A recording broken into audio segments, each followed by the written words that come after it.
all of the things that's been going on in the Olympics as of right now. So, one thing that I found out like about 30 minutes ago was that there are already teams that have qualified for a spot in the Olympics, like in the final phase of the tournament, right?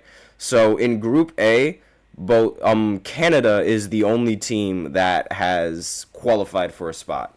So and the way that it works is that there's a point system for these standings. So if you win, you get 2 points. If you lose, you get 1 point. So Canada has 4 points, and I believe like the team that reaches 4 points first ends up being the team that, qualifies. So the two teams that get to 4 are the two teams that are going to be qualified for the spot. So Canada has 4 points, Australia has 3, and so now you just have to win the next game if you're Australia and you already qualify, because Spain also has 3, so it's pretty close in that department. For Germany and France, they are the only teams that have advanced in Group B because they're the only teams there that have 4 points. And finally, for Group C, the United States and South Sudan are the two top teams in the running, but they have not, since they haven't played yet, we cannot tell exactly who is going to take that spot and who is going to, because the way I see it, only one team is going to qualify from Group C. Then it's going to follow the same pattern as Group A is doing right now, where it has one team in 4, another team in 3, another team in 3, and then finally the bottom feeder at 2. And that's sort of the point system that I figured out in like just a few minutes ago. So those are the qualifying teams, and as I said to before, Germany, they ended up beating the Brazilian team in this recent matchup. They won 86-73. And, since they already qualified, there's really no need to talk about point differential in this one. But obviously, their point differential was going to increase dramatically after this huge win. So I believe, their point differential, it moved from... All right, so they had a plus 20 point differential before playing this game, and they won by 13. So that would mean now they have a plus 33 point differential, which is, it's very impressive, right? But that would also mean that Brazil now has one of the lowest point differentials at minus 25, I believe. Yeah, because they had minus 12 in the previous after the previous loss, and now they just added minus 13 more, so that is about minus 25 in the point differential. And so it's right now they're just fighting for glory, and they aren't really fighting for anything special because they've already been eliminated, which is unfortunate for them. And I mean, it's to be expected. I mean, Brazil doesn't really have the same amount of talent as Germany has or as France has in their bracket. So they were kind of doomed from the start because of their standing. Similar to how it seems like Puerto Rico was doomed from the start, because Puerto Rico is looking like one of the weakest teams in not just the entire Group C standings, but in the entire Olympics period. Losing, but they're almost about to lose by 40. This is really bad.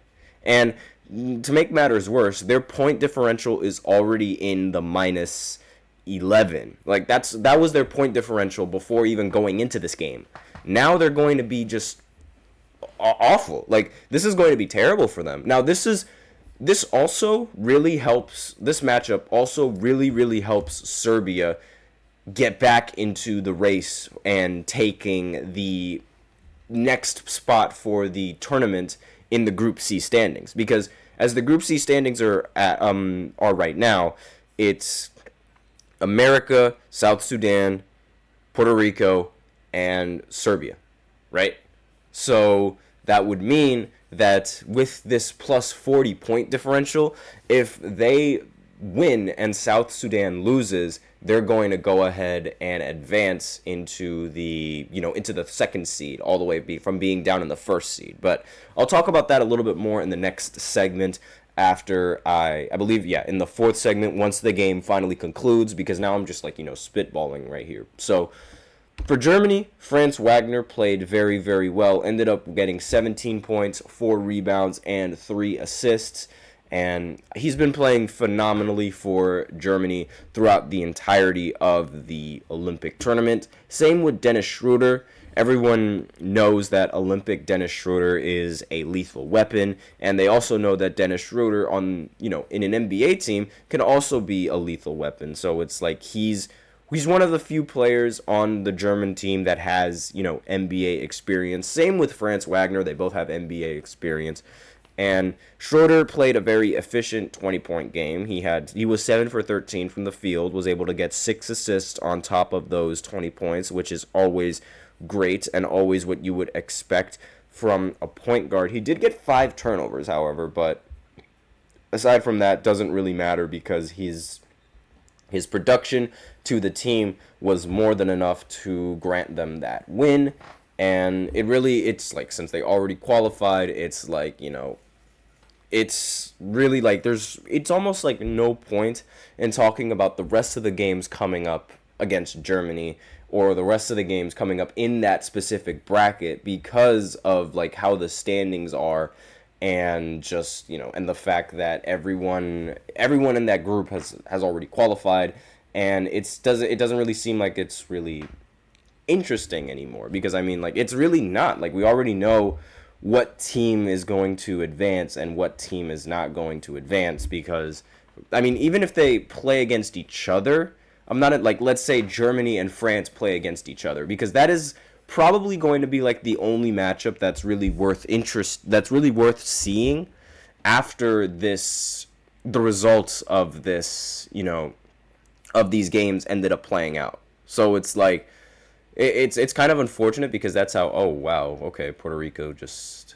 took a wild shot. But aside from that, it's like there's nothing in this Group B. It's basically done. Like, there's nothing else to talk about. But Group A and Group C, those two are going to be like the groups that I'm going to be focusing on a little bit more, because it seems like, again, like, I don't think anyone would really want to listen to me talk about these games that don't really mean that much. But I don't know. Let me know in the comments what you guys think. If I should just, focus on recapping every game, or only focus on recapping some of the games that end up, happening in the, like, that end up being important, And speaking of importance, there is a new tweet coming out. Woes just dropped some knowledge, so I'm just going to go ahead and read what Woes just tweeted out, because I'm actually very curious myself.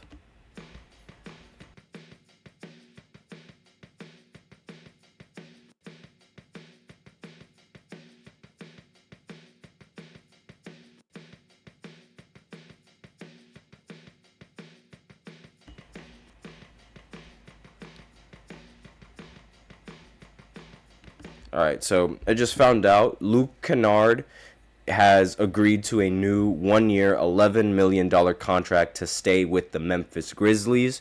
And I'm kind of surprised that it's just for, 1 year. I would have expected him to want to sign, a multiple, like a year, like a contract worth multiple years, as opposed to just, this 1-year contract for $11 million. But this is like, this is a pretty big deal, because Memphis is going to be they're looking to be a playoff team, right? And they're trying to compete against some of the toughest things in the, like, they're in one of the toughest conferences. That's what I've been trying to say. I don't know why I'm fumbling so badly, but they've been in one of the toughest conferences in the NBA, and so they're gonna need like all the floor spacing that they can get, especially now that they have Zach Edey on the team. Just because you have to do that. It doesn't make any sense not to do that. And honestly, like, I kind of like this move. Like, for Memphis, it's always good to like make sure you retain your shooters, but at the same time, I would have really liked to see them sign them for more. And that was a very wild shot, but okay. So that's basically all that I have to talk about in this segment. So yeah, the German game, that was, it was a blowout from the start. The game was never close, so I just don't really feel the need to talk about it all that much. So now we will go ahead and go into the second segment where I talk about the FIBA basketball MVP. Yeah, there is a list of players that are in the running to win the FIBA basketball MVP, and I'm just going to talk about those players that are in the top 10 and maybe go on a little bit more of some of the players in like maybe, the top 25, something like that. So I'm just going to go ahead and talk about that right after this short break. So be sure to stay tuned, and I'll be right back. I feel like I'm losing my mind. Is everybody in the world blind? Please, Lord, give me a sign, a sign. I feel like I'm losing my mind. Is everybody in the world blind? Please, Lord, give me a sign, a sign. I wanna be the greatest. Everybody on the fake shit. I look around and feel like everybody is the fakest. I make this every day and I'm impatient, hoping one day I blow up from the basement. Statement, the top is so vacant. I don't hear shit that I think is amazing. Waiting for my day when I'm playing sold out shows for 1,000 faces. Hey, give me that crown, get in my way and to be put down. It ain't your place, all this my town. If I want that shit, then I'll get it right now. I'm losing it, the noose it fits. I'm losing shit, a stupid myth. You choose to live or choose to dip. You choose to fight or lose your grip and lose a gift. Oh, I feel like I'm losing my mind. Is everybody in the world blind?